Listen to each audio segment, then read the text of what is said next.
Hello, everyone. It is Sunday night, and we are here at Bat City Comic Professionals, which means it must be time to wind down your weekend.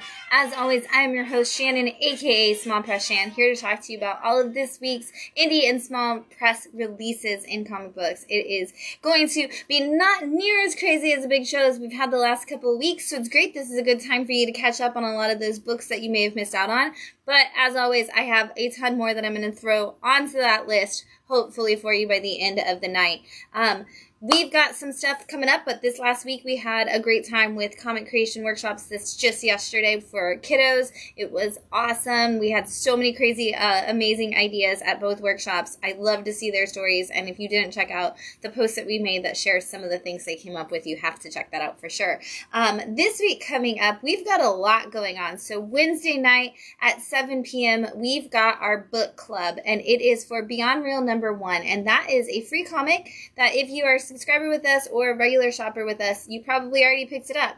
It is a vault book that is absolutely incredible. I cannot wait to talk to you about everybody. We have a couple copies left here in the store, but for the most part, we are pretty much out of that issue 1 because we are giving it away for free.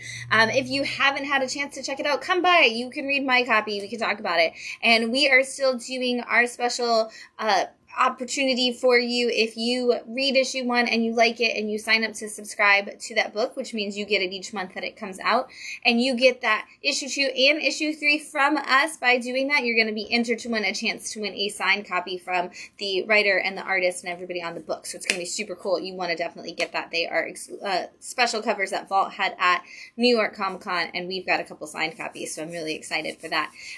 We also this Friday have our first ever toy swap. So that is at 6 p.m. And the way that's going to work is you can bring in toys that you are looking to get rid of, things you've wanted to switch around, things that, you know, you're like, hey, I bought this because I thought this is what I was collecting, but now I'm not collecting that anymore. And I don't know what to do with it. I don't really want to have to sell it on, eBay or anything like that. Bring it with you. Come Friday, 6 p.m. here. We're going to have the classroom set up so where people can bring their stuff and kind of just talk about it and see who wants to switch. Bring some toys, bring some cash, bring your Venmo, whatever it is that you're going to do to swap toys with other people. Bad City is not going to run your transactions if you're doing toy swaps, so make sure you come prepared for that in whatever way that's going to be for you. And then this, oh my gosh, what do we, I feel like we have so many things coming up. We've got a couple of things coming up in February that I know I've already announced. January 31st is Creator Meetup Night. So if you love to create things in any capacity at any skill level, doesn't matter, come join us Wednesday, January 31st at 7 p.m. It's going to be a lot of fun. And then February 7th, I have to say this right now because so many people have asked me if I would bring it back. February 7th, we are going to have we're calling it the Teen Plus comic workshop because adult just sounds like we're making mature titles. So we're using the terminology that comics use. And so if you are somebody who's, 16 up to whatever age in adulthood and you want to learn that comic writing class that the kids get, we are doing a free workshop for you to come out as well. So come and join us February 7th. All that information is on our Facebook for all those events, as well as in our little calendars, on our Instagram. So wherever it is that you follow us, keep an eye out for more fun events. This week, since we're winding down our weekend, we are winding it down with Cloud Watcher, which is a cab sav, and it says, I half expect it to be like Smart Water, where it's like, we use the stuff from a cloud. It's captivating beyond your imagination. Take the time to watch the wondrous clouds roll by and sip our delicious wine. Round and juicy, this full-bodied cab sav has decadent flavors of black cherry, blackberry, and bold espresso. It ends with a long, smooth finish and should be served with ribeye steak or dark chocolate. I'm not going to eat a ribeye steak or dark I can't even say it, chocolate. We'll just say chocolate. So hopefully this tastes good without those things, but we're going to give it a try and see.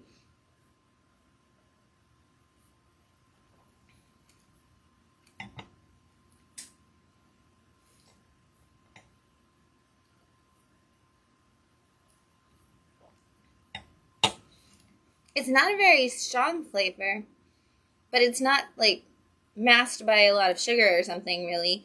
I don't know what espresso tastes like, so does it actually have an espresso finish, Matt? I can't tell because I just took a sip of coffee.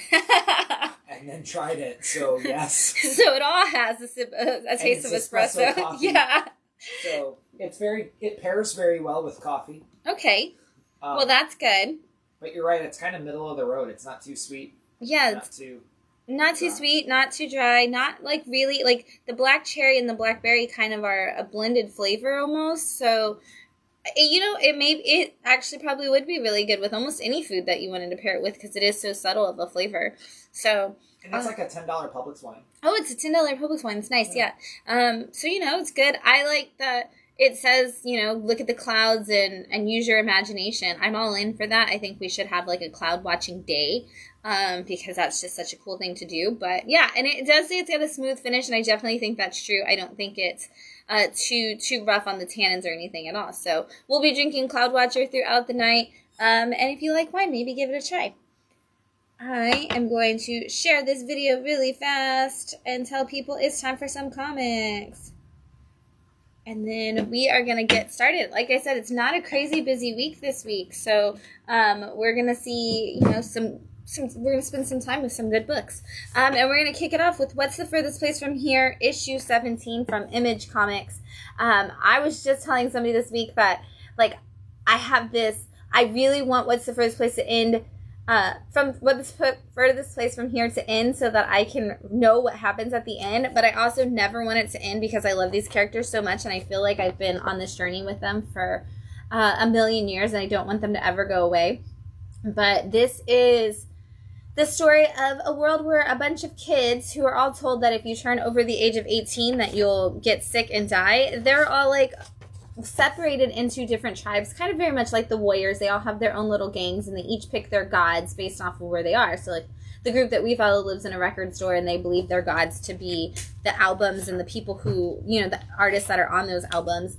And then there's people in the grocery store and the Walmart and things like that. So over the course of the time, we have been trying to figure out what happened to Sydney, who was a girl who was in her older teens and was pregnant, but had no idea what the concept of pregnant was.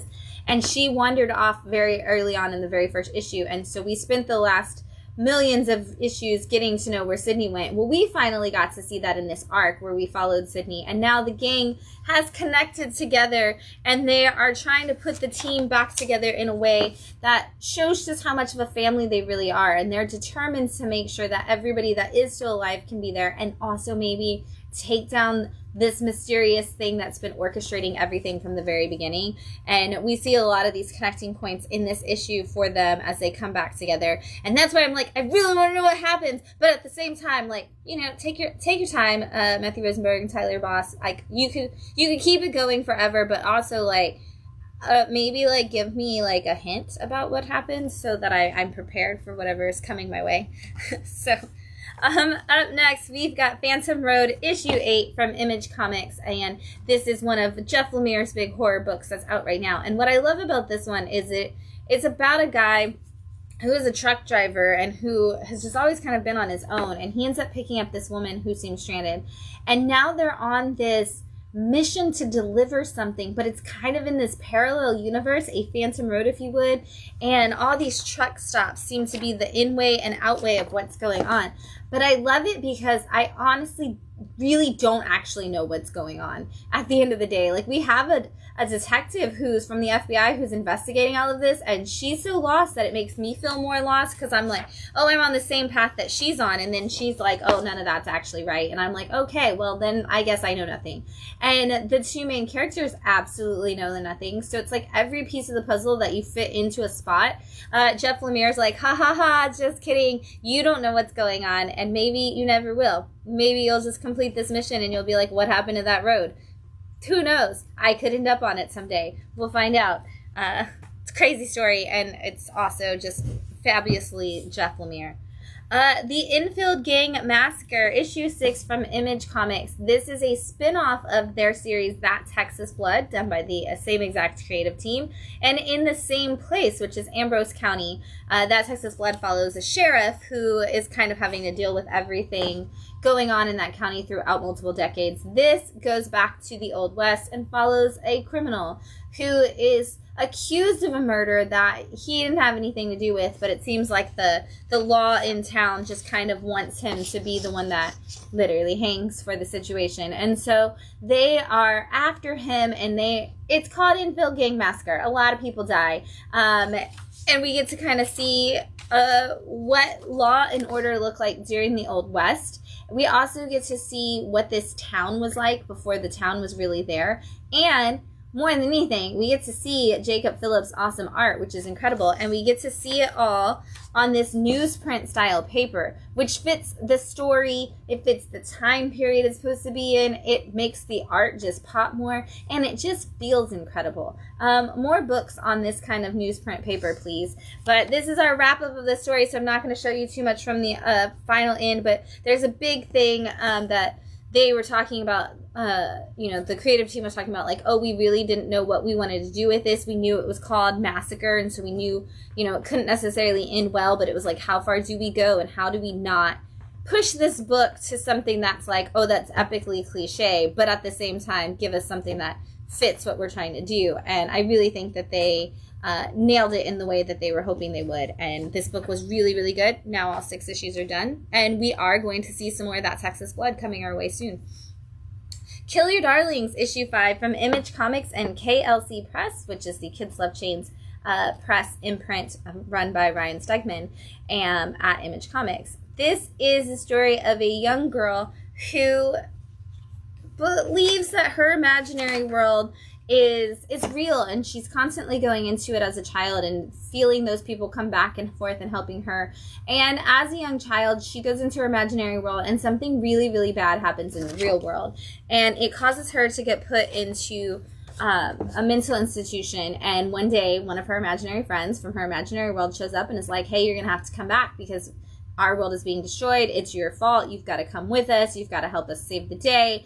And so she's kind of dealing with that right now. Meanwhile, we take a flashback and we actually see the story of her mom getting pregnant with her and her attempts to be that woman who was strong on her own, and her going to the hospital the night that the baby was supposed to be born, and something tragic happens that actually may be leading to an understanding of why Rose, our main character, is the way she is. And there's some big stuff in the second half of this book that's really going to define where we go with this story in the future in the real world, and I can't wait to see how they tie it all together for sure. The Prism, issue 4 from Ablaze Comics.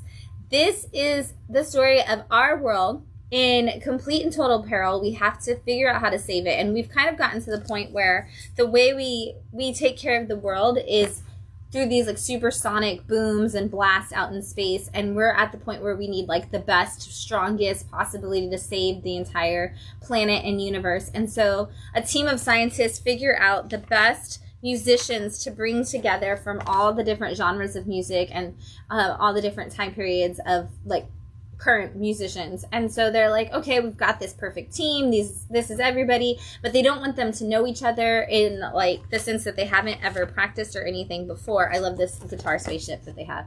And so they bring them all together and they take them out to space, and guess what? If you put a bunch of musicians together in space and they've never played together before and they're all known as the best in their industry, they might not actually be able to play together because they all have big egos and different ideas and ways of looking at things. And so we are struggling right now because we're on a very tight timeline to save the world, and these musicians aren't really sure that they're ever going to make it together. And so we're going to see if they're able to pull it out and actually tell a story, but in this, or play their music in the story. But in this, we actually get our first glimpse of what's actually happening on Earth outside of this story. Everything has existed within the scientists and the people trying to bring everything together for these musicians. And the last couple of pages, we actually, for the first time, see something happening beyond that. And so we might actually get to see a little bit more of what's happening in the world and what's so important about why these musicians need to save it.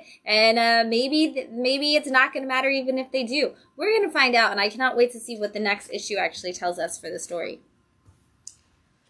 Operation Sunshine, issue 4 from Dark Horse Comics. This is more of your off-the-wall vampire story. You know, we've been getting a lot of vampires over the last year and a half. Like, you know, they're always going to be a part of literature and comic books. But in this one, we are following these two people who are known as bugs. And bugs are what they call people who were like humans turned into vampires. And then we have OVs who are original vampires, who were just born that way. Or so it lets believe. And in this story, an OV has come to two bugs who have been our main characters so far, who have, one is very much not happy that they're a vampire, and the other one's just been there so long that they're just completely and totally hardened to everything. And this OV has come and said, you know what, my family, the OVs that run things, they're awful, terrible vampires. We need to do something about them. There's this mystical item that if we can find it, it could destroy everything. I want y'all to help me steal it. I want you to help me take down my family. And we've been doing the research so far, and in this issue we finally kind of get to see them actually doing the recon and the development of the plan, and we're going to see where this goes and whether or not this very, very non-uniformed team can come together and destroy those original vampires. Killer Queens, Volume 2, Issue 4, also from Dark Horse. This is the Kings Not Wings volume of the story, and in the first volume of Killer Queens, you don't necessarily have to read the two together, but in the first volume, we follow two people who are on their own, like bounty hunters kind of situation, also kind of thieves. Like, they just do whatever gets them money. And in this volume, we find out that our female lead is actually from a royal family on a planet that has outcasted her. And now they are trying to take out her brother because having wings makes you something that the king has determined is not good. They don't want these people who are different. They don't want literally like these like fairy princesses and prince kind of people. And so they've all been taught, like, get rid of your wings and hide who you really are. And so she is returned in this volume to save her brother and fight for justice in her community. And we see that sometimes the things that we think we're the only ones that can stand up for them, sometimes it actually just takes other people standing with us to make a true difference in the world. And we need to stand up more often. But you get it in this great pulp sci-fi kind of way, like modern pulp sci-fi. It's fantastic.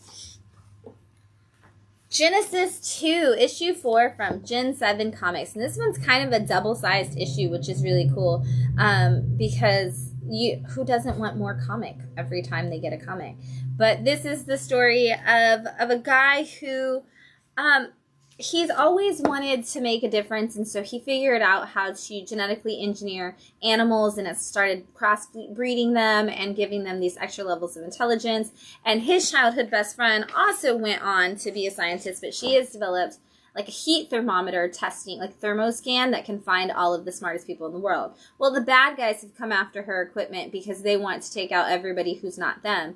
And in the last issue, they came for her, and he has decided that he's the one that has to save her because she sent the information, and he's like, me and my animals are going to go after them. So he gets a suit from a guy that's supposed to help at least a little bit in the superheroing aspects, and he breaks in to this evil overlord's situation and just goes to town trying to beat him up. And we've got to figure out if these scientists can actually do some fighting and where this is going to go and what happens even if they do win, because this whole world is completely different now with all this technology out there. And so we're going to see how that goes as we read that double issue.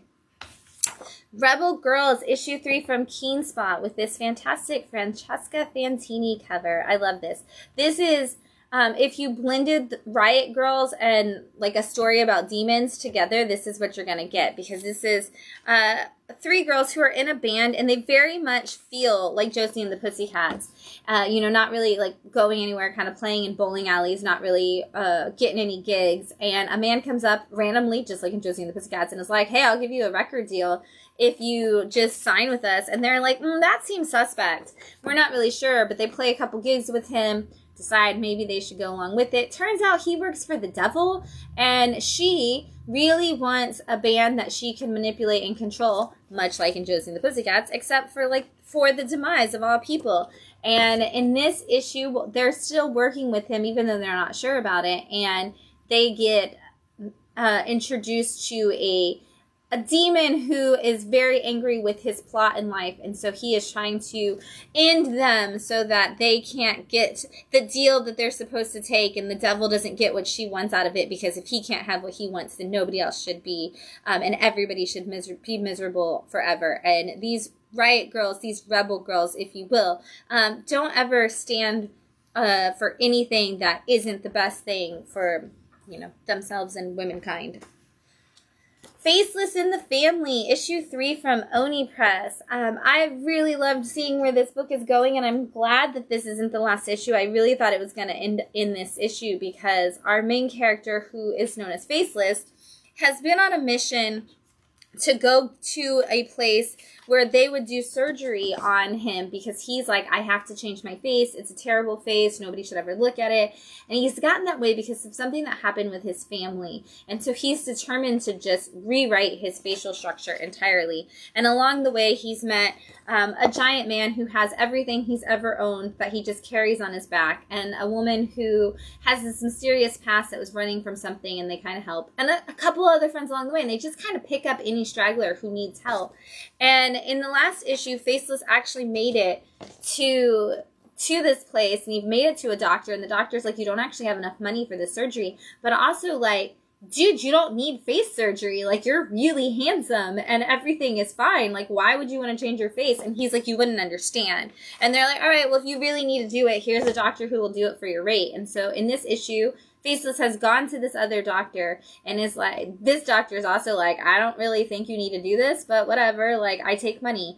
And so this issue is all Faceless trying to actually get that surgery done, and how his friends react to it, and how they react to connecting, and really even just like seeing, do you trust the opinions of others? Do you trust the opinions of yourself? And honestly, like, that body dysmorphia that comes from somebody saying something enough times that you thinking, like, I have to change it. And then what do you do, like, about that in the long run? It's been really cool, and the pencil work is really great on that, so it's always fun to check it out.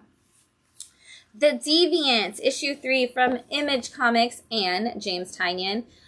This is James' newest horror book coming out of Image, and while it starts out at a Christmas time and is about a Christmas time murder, I definitely think that we can follow this book along further as we go. But it does follow a Santa Claus murder where a mall Santa killed a bunch of people a long time ago, and now he's still in prison, or at least the person they accused of the murders is in prison. And we have a comic book artist, a comic book writer, who is determined to get the story that he wants. And everybody thinks, oh, he's trying to get the story that's going to prove this guy's innocent and all this stuff. And that's not what he's going for. He's had this weird connection to the story of this serial killer for so long that he feels it necessary to investigate and try to figure this out.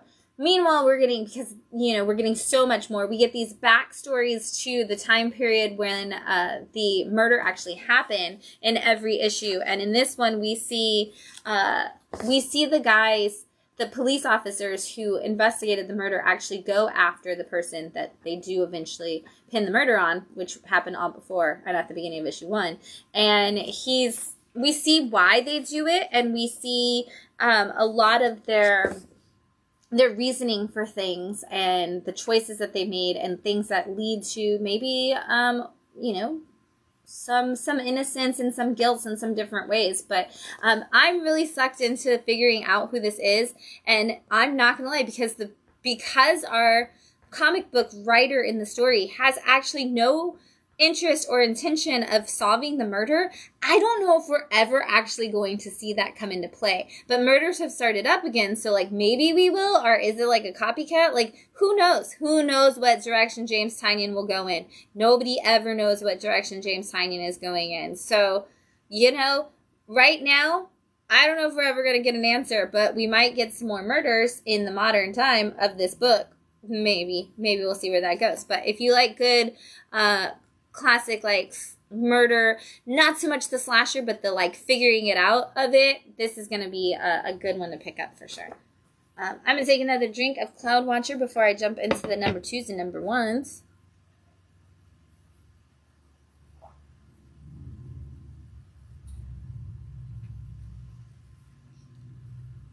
I still don't really know what espresso tastes like, but I am getting more flavors now that it's been open longer.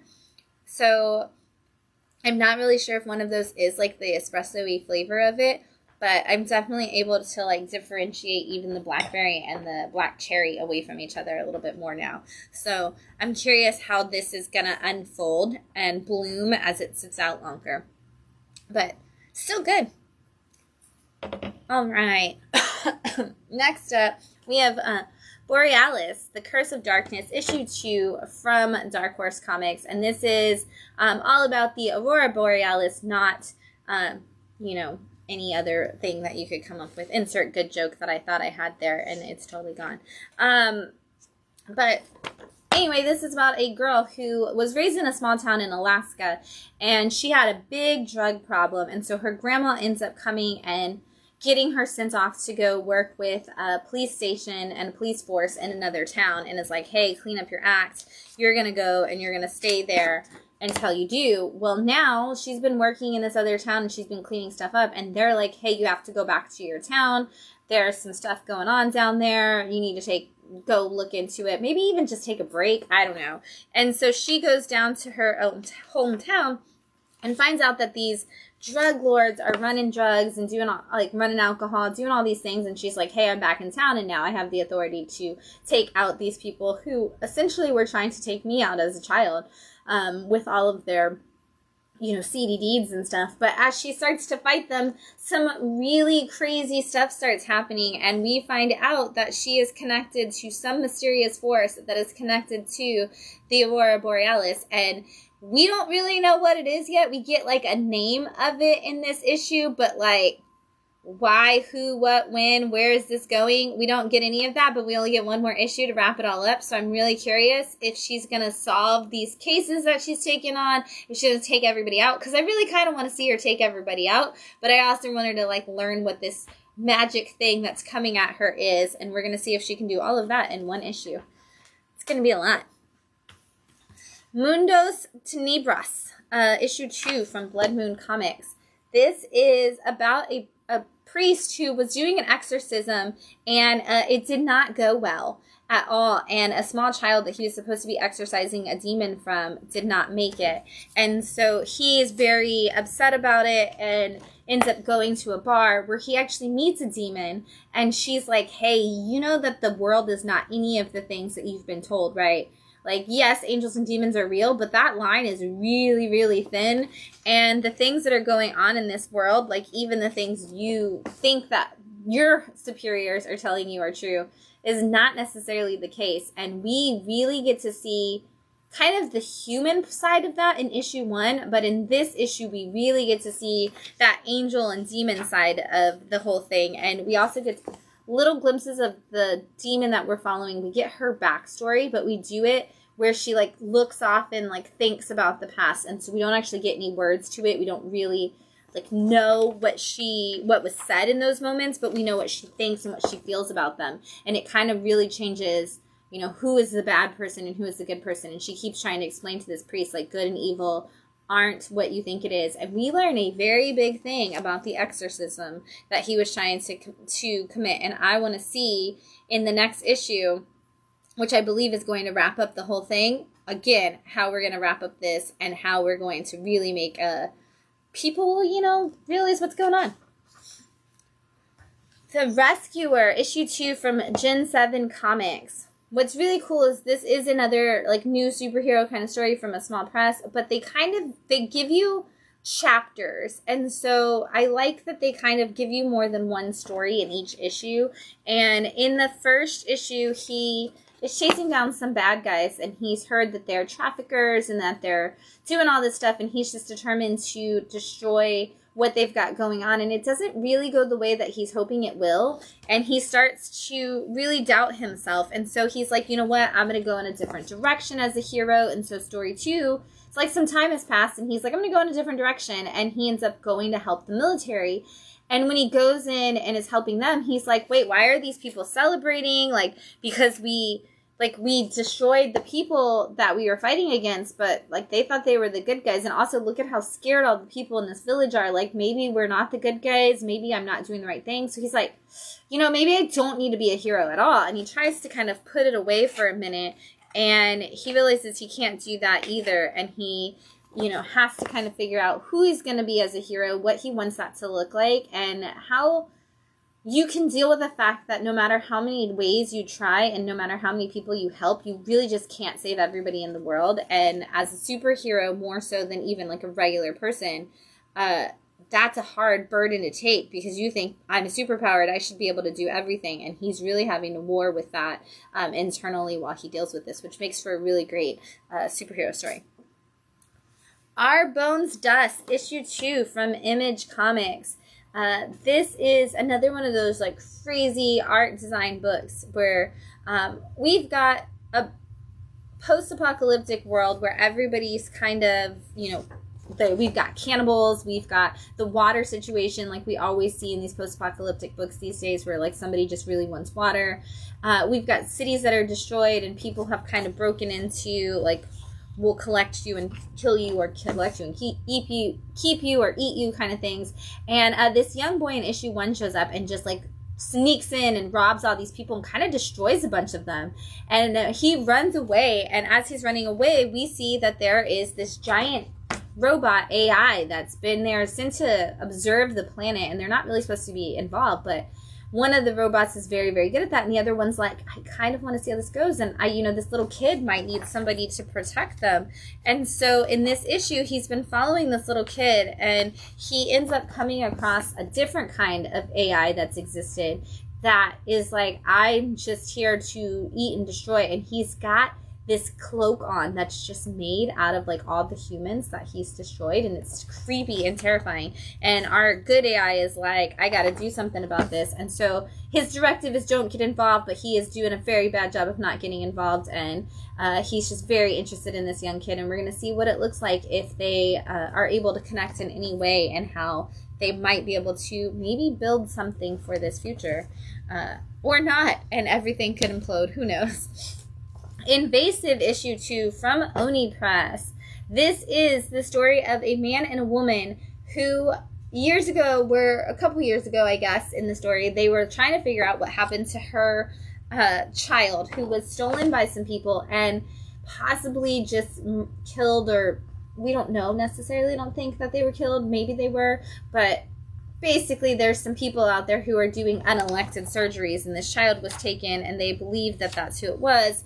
And they didn't ever solve the case. And now this woman and this former detective are working together on their own. And the way they've been doing this is by going into these, meetings, these AA-style meetings for people who are addicted to unelected surgery, and trying to figure out if anybody knows anything about maybe this group that goes beyond what everybody's willing to do, and who keeps people if they don't like pay, or if they don't do surgeries in a certain way. And they get their first little hints about that, and are able to go see this group and talk to them. And we get our first like big moment where we might actually get some stuff going in the direction of how we want this to be. Honestly, the whole thing kind of feels like almost like watching that Dr. Sleep movie with Ewan McGregor at times. Like, I'm like, but there's not like the magic involved with it, but it's just like, I feel like there's this group of people who are moving in the shadows of a town, trying to come for different people in different meanings and ways. And it just has the aesthetic of it. But I'm really curious to see how these two are going to play it out, because they both have their own motives for why they're interested in helping, and both of their motives aren't necessarily pure, and they've gone about this in all of the wrong ways. So it's like, are we actually going to get anything done, and are we ever going to be able to do any of it within the law? There's a lot built up already, and I can't wait to see how it plays out. The Bloody Dozen, issue 2 from Image Comics, and this is a shrouded college story. So Charles Soule, who's the writer of this, created Hell to Pay last year and said it was all going to be a part of a new universe that was called the Shrouded College, which is a place that will offer you anything and everything you want for a fee that you'll be stuck with for the rest of your life.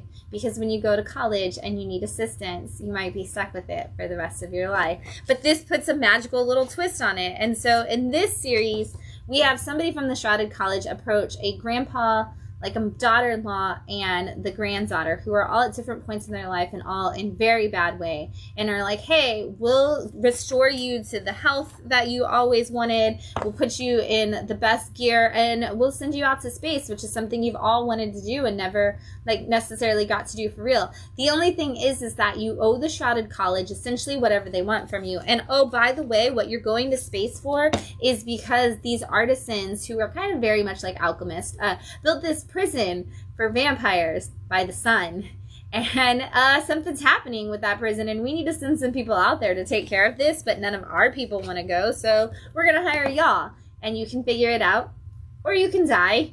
Or you could die and figure it out. Or you could, like, get out, but you're also still going to owe the Shrouded College all this money and be in debt forever. And they're like, what do we got to lose? We'll do it. And so we're kind of, like, in this issue doing, like, our training montage and our learning montage as we actually figure out, like, what we're going to go do. And we do get that backstory of who built this prison and what it's all going to look like when we get there. And I'm very excited to see this next issue and where this all goes. And also, I just always love, because Charles Soule is a lawyer, I always love the legalities that he writes into everything. Like, there's always a contract in every book that he does, and it's always like you as a reader feel like you need to read the fine print, because if you don't, like, did you commit to something as a reader that you might owe Charles Soule later on. All right, we've got a couple number ones for you today.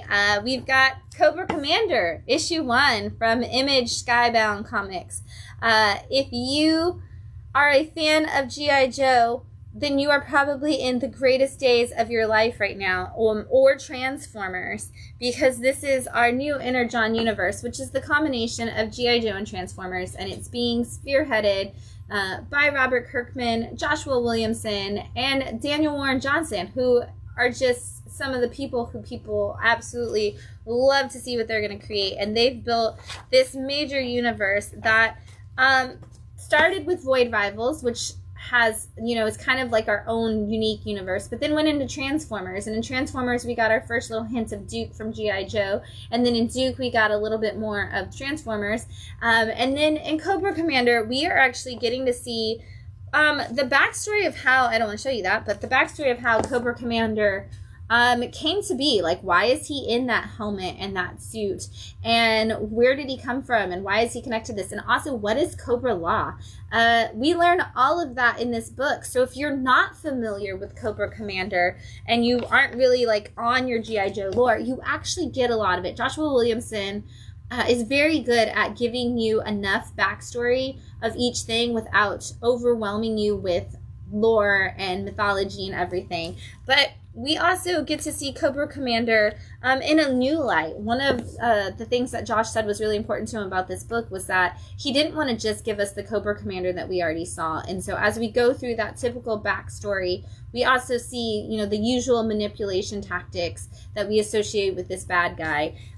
But we see that he's building towards something else. And if I show you any of the back half of the book, I'm going to show you what he's building towards and how he's doing it.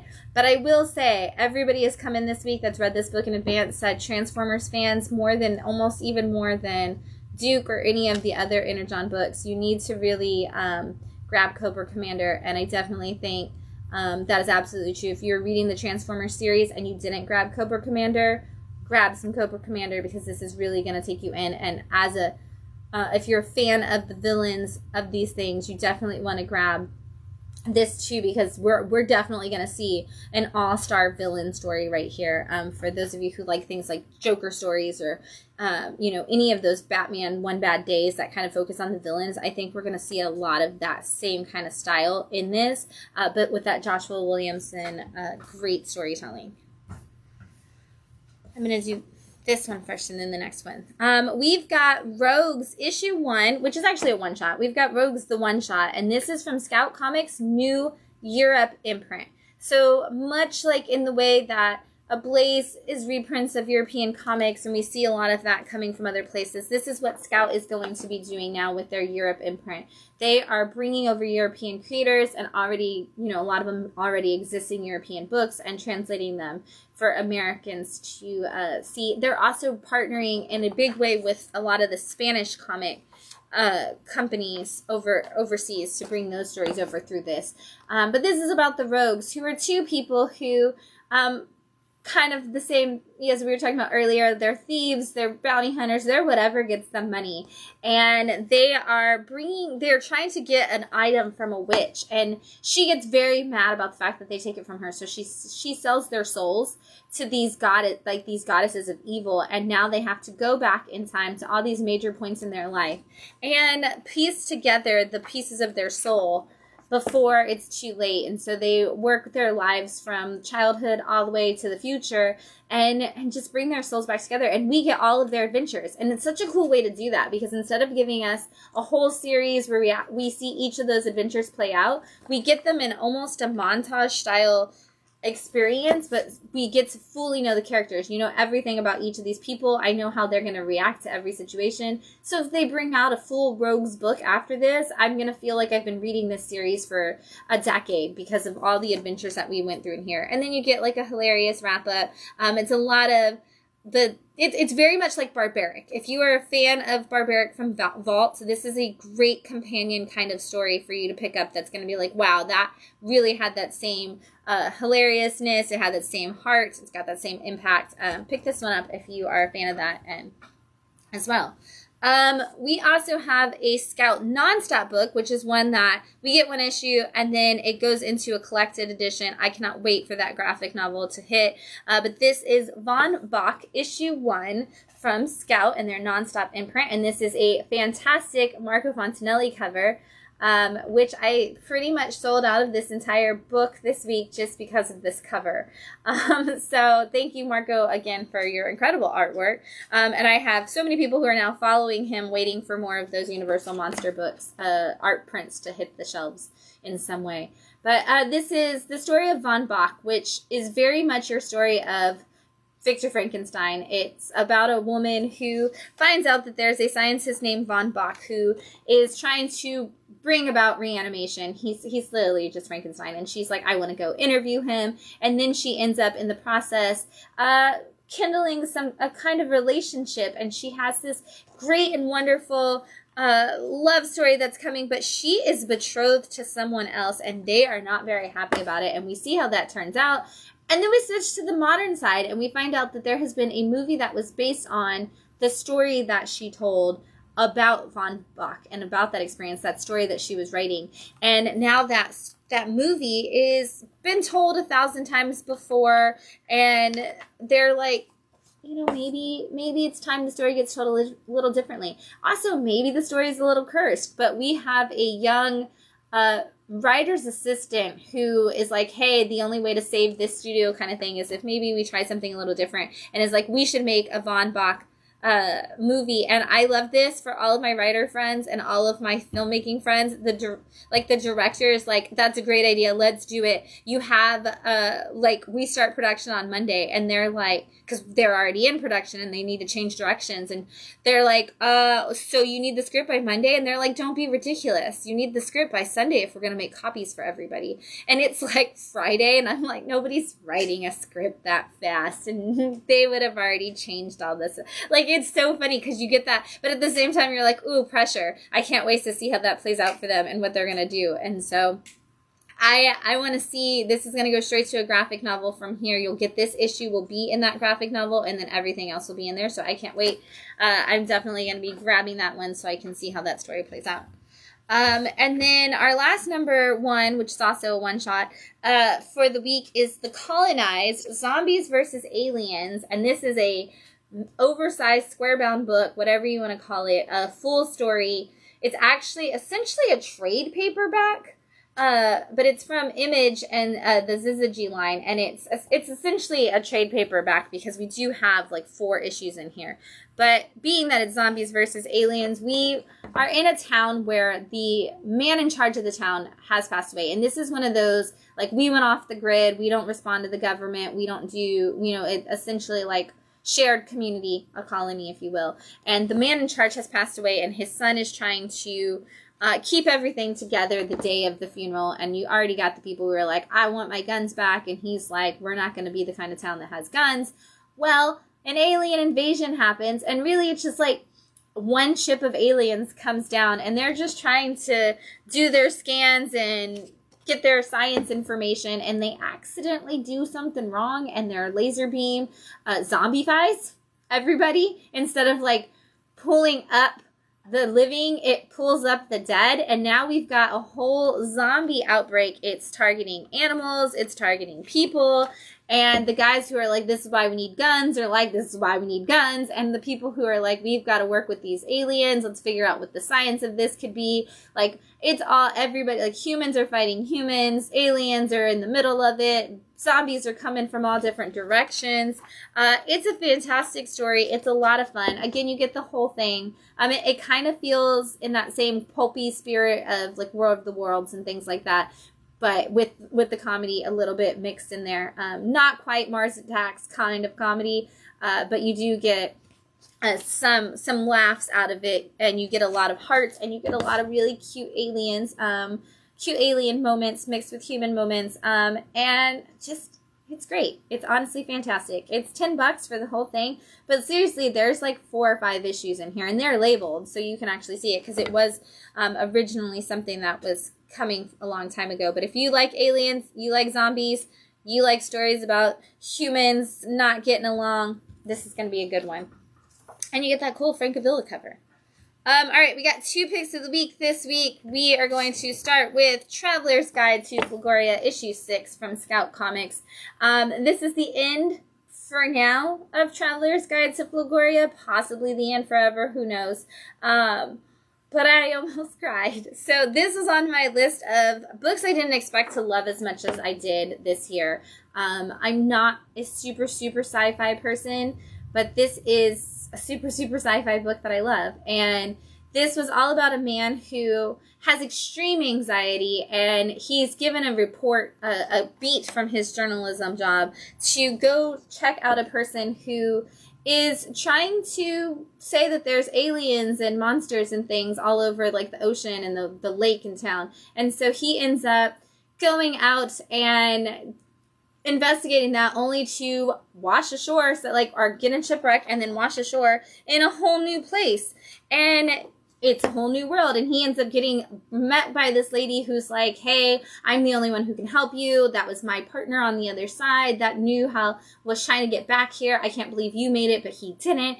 And she's like, anyway, you're in extreme danger because they're all coming for you now. And so she's trying so hard to get him through Flagoria, and he has, her partner and her had created a traveler's guide. And so you're basically getting like a Hitchhiker's Guide to the Galaxy level of humor and storytelling experience. But it's such a great fun story. And this issue was all like about the friendships you make, and learning to be a good friend for each other, and like that experience, and trying to see if he can get home. And I just loved it. I loved it so much. If you haven't read it yet, grab all 6 issues of Traveler's Guide to Flagoria all at one time. Sam's in the chat.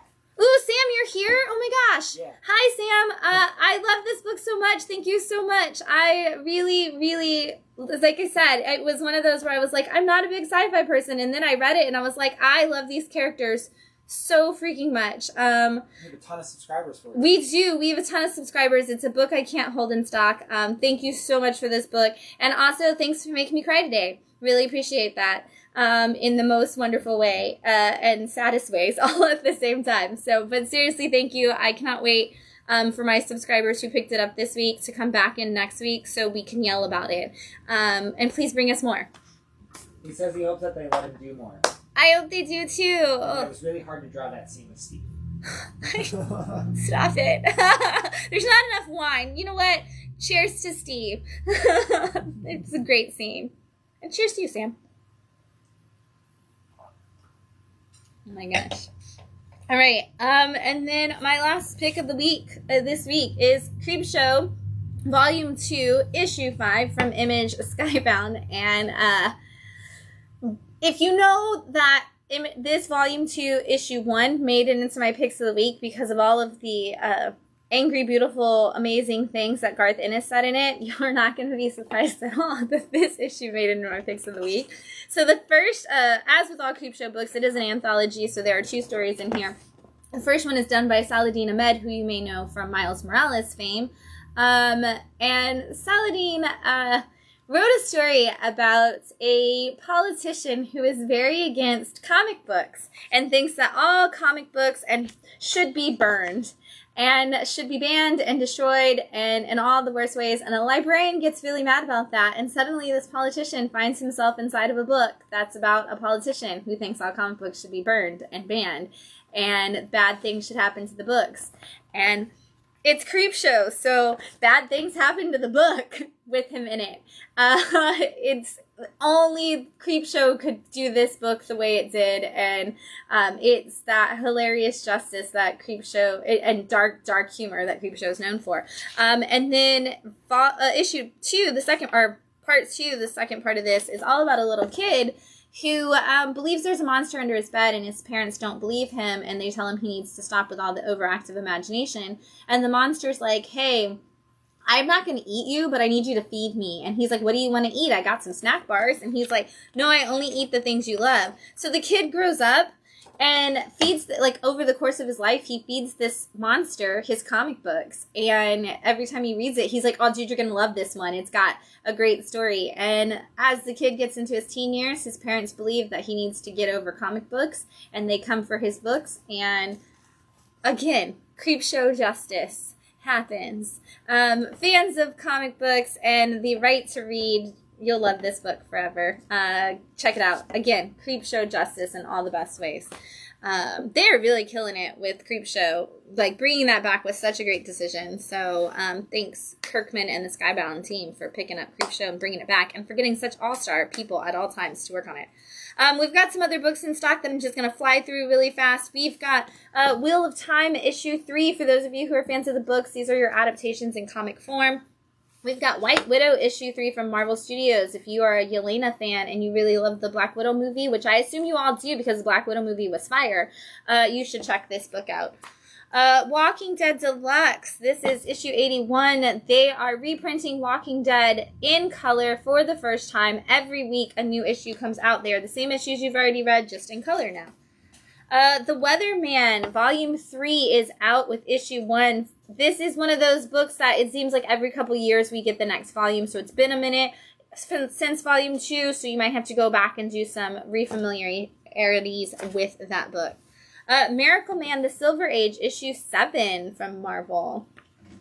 All right, we got 2 things going on here. So Justice League versus Godzilla versus Kong, issue 4 hit shelves today. This week, not today. It was on Wednesday, but lots of great stuff happening. People are coming in that are Godzilla fans, and they're like, dude, this is a really great Godzilla Kong book. And then all the DC people are coming in and are like, do I like Godzilla now? And I'm like, yes, you do, because Godzilla is amazing and you should read this book. But if you didn't get to read the book, it's kind of hard to find issue 1 and 2, except for the fact that DC knows that. So here you've got the monster edition of Justice League Godzilla vs. Kong. And this is actually issues 1 and 2 collected together, so you can actually catch up on that series if you haven't had a chance to read it yet. Invincible Iron Man issue 14 is out this week. Cap Wolf and the Howling Commandos issue 4, which I just love to see. Army of Darkness Forever issue 4. If you are a fan of Evil Dead and Ash and all of that, you should probably be getting this series. Alien issue 3. This is the newest installment of the Alien series that you need to catch up with. They've been doing it in miniseries, but they do kind of all connect a little bit. Just so you know, Alien Black, White, and Blood is about to start soon, and that's going to be just like all the other Marvel anthologies where you get the 3 stories in each one, and they're all black and white with blood splatters, and those covers are sick. Black Panther issue 8, and this is one of the 50th anniversary Wolverine homage covers.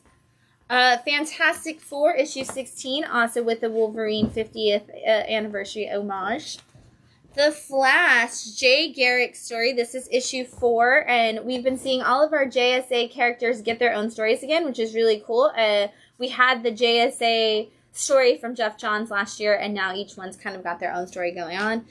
G.I. Joe, Real American Hero, issue 303. This is still Larry Hama on G.I. Joe, and it is picking up exactly where your IDW G.I. Joe left off, and bringing it into there. So, Guardians of the Galaxy, issue 10.